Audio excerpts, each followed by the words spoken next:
Les 30 glorieux chaque matin de cet été, vous le savez, Michel Grossian reçoit un jeune de moins de 30 ans au talent prometteur. Michel, c'est à vous. Il n'y a pas que les sites de rumeurs, gossip ou de potins people qui attirent les élèves en France. Bonjour Thierry de Barneau. Bonjour Michel Grossian. En fait, Thierry, vous êtes une aubaine pour des millions de jeunes dans notre pays. On peut dire comme ça. On aide les jeunes à apprendre avec le digital, donc site web, applications, sur tous les smartphones, sur toutes les tablettes, du brevet jusqu'au premier emploi. Alors, c'est un site que vous avez créé il y a une dizaine d'années maintenant, hein, et vous êtes devenu le leader de l'éducation numérique. Leader d'éducation numérique, 5 millions de membres inscrits, 6,5 millions d'utilisateurs par mois, premières apps de révision du bac, du brevet, du code de la route, des tests d'anglais.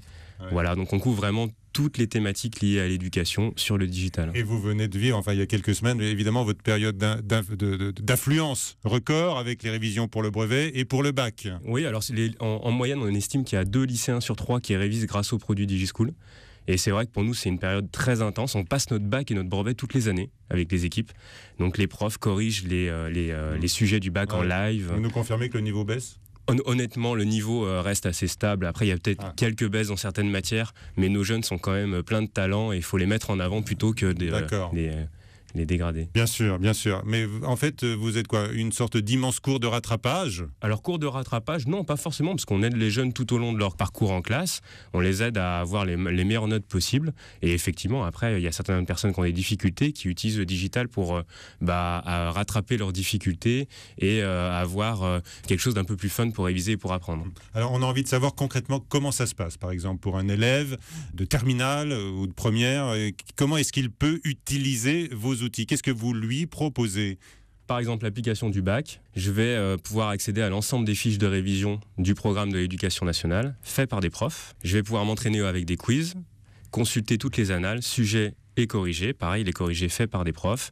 Et puis, je vais avoir un petit côté fun, où plus je vais apprendre, plus je vais gagner des points, je vais gagner des trophées. Donc, ça va m'inciter, m'encourager à apprendre. Mais est-ce qu'il y a un échange avec les fameux professeurs que vous utilisez pour votre plateforme numérique ? Oui, il peut y avoir un échange. Il peut y avoir un échange. Par exemple, on a une application qui s'appelle Snap School, avec laquelle on prend en photo un devoir, on le diffuse à la communauté, et la communauté va m'aider à avancer dans mon devoir. Et dans la communauté, il y a des profs. Il y a des profs. Très bien. Et alors, j'ai vu que c'était une application gratuite. Comment est-ce que vous faites pour proposer ça aux élèves ? L'ensemble des contenus, des apps et des sites web sont gratuits, puisqu'on est pour l'éducation accessible au maximum de personnes. Et après, nous, on monétise avec... C'est une philosophie ou bien c'est une logique commerciale ? Parce que vous avez forcément des gens qui vous financent. Oui, ça a été la logique du départ, parce que moi, j'ai créé mon site web, j'étais étudiant, et j'ai créé un site web pour partager mes contenus éducatifs. Tout était gratuit et il n'y avait pas d'entreprise. Et au bout d'1 an et demi, j'ai créé une entreprise, justement parce qu'une école m'a contacté pour mettre de la publicité sur ce site web. Et depuis ce jour-là, c'est resté le même business model. Contenu gratuit pour tous, un accès pour tous, monétisé avec la publicité des écoles de commerce, des écoles d'ingénieurs, des universités. Qui viennent là chercher leurs futurs étudiants en quelque sorte. Donc vos annonceurs sont tous dans l'univers de l'éducation, pas de la consommation ou je ne sais quoi ? En très grande partie dans l'univers de l'éducation. Après, on a encore quelques banques, quelques grandes marques de consommation qui viennent aussi chercher les jeunes. Moi, honnêtement, quand j'ai créé le premier site web, c'était pour m'amuser, c'était pour le fun. J'aurais jamais pensé aujourd'hui, on est un peu plus de 50 salariés à pouvoir faire vivre déjà 50 salariés et j'aurais jamais pensé qu'on puisse se développer en Europe et dans le monde entier. Là, on est déjà présent en Angleterre et en Espagne et même nous-mêmes, on s'en rend pas compte. On est 2 fondateurs. Mon cofondateur s'appelle Anthony Kuntz et on s'en rend pas compte vraiment du développement de DigiSchool et d'où est-ce qu'on peut aller. C'est assez incroyable. Ouais, d'où vous venez et jusqu'où vous voulez aller. Vous pouvez aller. Vous avez besoin évidemment de soutien financier. Ouais, donc on a levé 3 millions d'euros en 2013 et là on est en train de boucler une seconde levée de fonds qui va être plus importante et qui va nous permettre d'accélérer sur l'international. Et j'ai vu que vous portiez une attention très particulière aux jeunes également dans leur motivation pour entreprendre aujourd'hui comme vous. Vous avez créé une manifestation récemment qui se veut le reflet de la créativité des jeunes Français. Pour être simple, un événement avec un concours d'initiatives de jeunes où les jeunes ont présenté leurs projets, que ce soit des projets d'entreprise, des projets d'association ou des projets à l'international. Et 10 jeunes, ils ont présenté leurs projets et donc ils ont été récompensés par un jury qui a décerné le meilleur projet et ils ont gagné une mise en avant et puis différentes dotations. Et donc, qu'est-ce que vous avez noté comme innovation parmi tous ces jeunes? Qu'est-ce qui vous a marqué? C'est d'abord évidemment ce fourmillement d'idées. Alors, plus de 100 projets déposés. On a eu des jeunes très jeunes, puisqu'on a eu 2 jeunes qui sont venus présenter leur projet qui avaient 11 ans sur scène. Ah bon. Et qu'est-ce qu'ils ont proposé? Alors, le premier a proposé un réseau social pour les plus jeunes, pour les 11-15 ans. Et le second a proposé un hologramme pour pouvoir avoir de la 3D chez soi facilement. Des choses assez incroyables.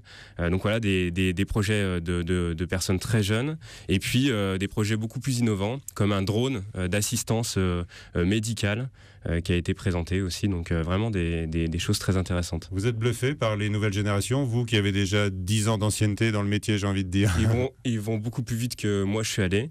Ils ont déjà le digital pour aller beaucoup plus vite et ils ont plein d'idées. Voilà, ils se restreignent pas. Il y a aussi un point très différent par rapport à mon époque, c'est qu'ils ont beaucoup plus envie d'entreprendre. Ça, c'est vraiment très différent. Ils s'identifient au succès, au grand succès, notamment français, comme Xavier Niel par exemple, et ils ont envie d'entreprendre, ils ont envie d'avoir leur propre projet, leur propre entreprise, et ça ferait vraiment la différence. Et vous, Thierry de Barneau, quand vous avez commencé il y a une dizaine d'années, à qui est-ce que vous vous êtes identifié? Pour le coup, moi, je me suis identifié à mon papa. Alors, mon papa, il n'avait pas une grande entreprise, c'était un artisan, il était électricien. Néanmoins, je le voyais travailler comme un fou, il était tout seul, avoir sa très petite entreprise, et il se faisait plaisir, il était content. Et je me suis dit, moi j'ai envie de faire la même chose, j'ai envie d'avoir mon propre projet et de pouvoir le développer comme je l'entends. Voilà, donc je me suis identifié à mon papa. C'est merveilleux et votre réussite est un bel hommage. Oui, pour le coup, il en est très content. Je me souviendrai au tout début du premier site que j'ai créé qu'il notait les membres inscrits. Il avait son petit cahier et il notait tous les jours les membres inscrits. Je lui disais que ça servait à rien, parce que moi j'avais la base de données et je suivais tous les membres qui s'inscrivaient. Mais il était content de noter ses membres inscrits. Et ça, effectivement, ça rend très fier et on est tous les deux très contents. Et on va préciser votre âge. Vous êtes un petit peu au-dessus des 30 ans. Vous, j'ai dépassé les 30 ans, malheureusement. On vous a quand même accueilli aimablement ce matin. Thierry de Barneau, vous avez 31 ans. Merci d'être venu ce matin. Une citation pour conclure. Pour le coup, une citation que je donne à mes équipes. Quand on entreprend, il y a plein de moments très fun et plein de moments de joie. Néanmoins, là où on apprend le plus, c'est dans les moments les plus difficiles.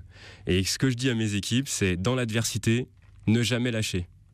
Et on a vu à plein de moments de DigiSchool, à plein d'étapes de DigiSchool, que ce sont été les moments difficiles sur lesquels on a pu rebondir, avoir des nouvelles idées et aujourd'hui être plus fort. Très bien, vous êtes armé pour demain avec vos équipes. Thierry de Barneau, merci, bonne chance. Merci beaucoup. Dans l'adversité, ne jamais lâcher. Thierry de Barneau, le cofondateur de DigiSchool, les 30 Glorieux, tous les matins, tout l'été, à 8h40 sur Europe 1.